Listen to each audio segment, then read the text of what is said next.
Save it, Wesker. There's no one left to help you now. I don't need anyone else. I have Disney Plus. My new streaming service will be released into the atmosphere, ensuring complete global saturation.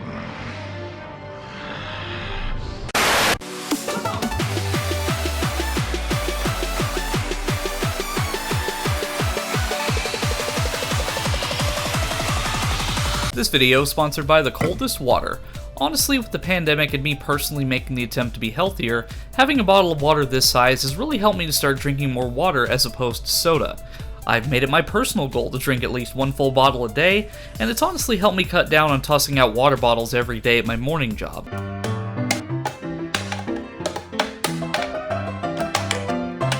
It's really great having my drink cold throughout my whole work shift and my ice being completely unmelted. Not to mention it keeps your drinks cold for up to 36 hours, which really helps for this blazing hot summer. It also gives me that comfort knowing that I have the insurance of not only keeping my drink cold in the summer, but keeping my drink hot in the wintertime when I sit back and relax with some hot chocolate. For up to 12 hours if I'm an overachiever. Not to mention this is one of the first bottles I've owned like this that has a straw, so that's an added bonus for gas mask wearing nerds like me. Links are in the description and the comments section for those of you who want to check it out too. So I think everybody watching this video has been in the same mindset at one point, thinking about what media company next is going to sell out and create their own streaming service. I'm old enough to remember when video stores were still a pretty popular thing, and sure, I grew up in the twilight era of Blockbuster, but I still really enjoyed those trips to the video store as a kid. We had a couple local ones, and we had a Blockbuster, but I remember like every other week we'd pick out the Transformers movie VHS, or we'd rent a video game from there. I remember Blockbuster was the first place that I played Sonic Heroes at, actually, for the Nintendo GameCube. But you see, this whole idea of streaming services happened so quickly that I don't even remember when it started taking off to the level it's at now. I remember back in the late 2000s when Blockbuster, along with the stores it already had open, were creating their own competitive service to Netflix, which at the time was having you order your movies via the mail. Nowadays, we're in an era where there's a single Blockbuster video in existence, and recently Family Video started going under, so really the only video stores you see nowadays are local ones run independently. Sure, this may be different for other areas, but I'm just basing this off of my personal experiences in the area that I live in. The reason I'm mentioning all this is because I remember when Netflix first started doing the on-demand streaming stuff and how absolutely groundbreaking it was at the time. I thought it was incredible that all the movies that I'd want to watch were readily available, and I didn't have to pay any extra fees in order to watch them. They were organized by genre, I could search for them by name. It was awesome. I grew up with cable, DirecTV, and Dish Network, and that pain of seeing the pay-per-view channels was just agonizing because there were movies that I wanted to see but had no capability of actually watching because of this paywall. I mean, I was a kid, I didn't have a credit card.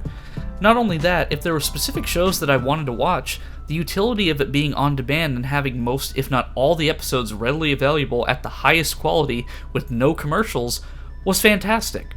Sure, I for one still have the nostalgia of waiting for a specific time for a show to come on and yelling into the other room for my brother to come in and watch because our Dish Network receiver was so old we didn't have a DVR built into it.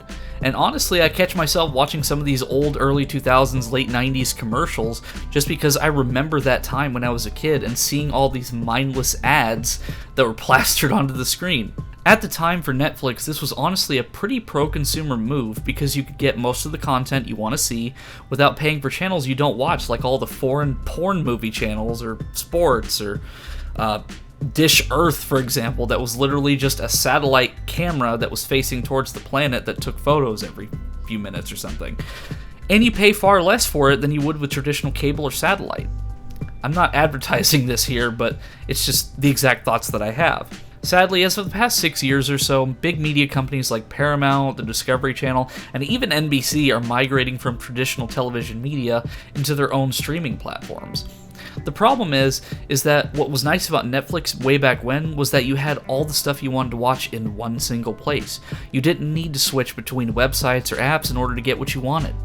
But lately, after Disney decided to pull the plug on its content being on Netflix and creating its own platform, Disney Plus, more and more companies are following suit and honestly not being creative about it. It just screams corporate disconnect between consumer and company.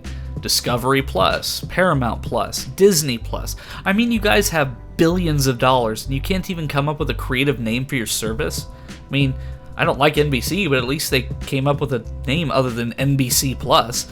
But let's be honest, Peacock is just as worthless as the others are. This is the same exact attitude we in the gaming world had whenever Epic Games, in order to fight dirty and build their platform, decided to force consumers onto their platform by not giving them a choice.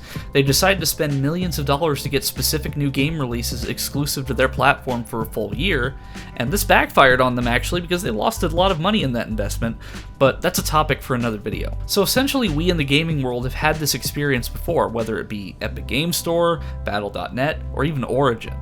This is the same kind of disconnect and trying to get their own piece of the pie attitude is why whenever we launch things like GTA 5 or a Ubisoft game on Steam, we have to go through a third-party app in order to access it, which is just nonsense. The idea of a streaming service with all of your shows and movies in one place is a good idea on paper, but when every single media company sees the success of Netflix and Disney Plus and decides to pull all of their stuff off of those platforms to create their own, it just inconveniences the customer and just makes us all feel bitter. I work in local news, so I see commercials and announcements for these new platforms like every other week. I'm just honestly sick of it. Because in order for them to get just a little bit more of a piece of the pie, they decide to screw over their audience and have them spend even more money to watch their shows. Look, I'd be pretty content if there was a single app that let us pay for different add-ons from different companies. That way they still get their money, and we don't have to switch back and forth between apps all the time, or pay the complete monthly fee for just like one show. The whole reason we started this whole thing with streaming platforms is to get away from traditional cable and satellite media where they overcharge you for stuff you don't even use and allow you to pay for just the things you want to watch. So why can't we do that now? But with streaming services being a dime a dozen, it's turning into the same problem all over again where each company is now just a super expensive channel that we have to pay for. Not everyone can afford to do that, especially now with the COVID-19 pandemic going on and jobs being difficult to maintain for some people. It's not convenient anymore like it used to be, and it just becomes a jumbled mess no different from back in the early 2000s with cable and satellite. I'm not saying these companies aren't allowed to make profit off the works they own, because they do. What I'm saying is that these companies need to be more consumer aware of what they're doing with their content. I feel like they'd make more money if there was like one main website that connected all of the platforms, and you paid a small rental fee or something to watch that specific content that you want to see. That way you don't pay a gigantic upcharge for a monthly subscription when you aren't even going to be using it for that long, and it's just for a specific show. Overall, it saddens me we're coming into this mess of oversaturation of streaming services and, God forbid, more and more gaming platforms.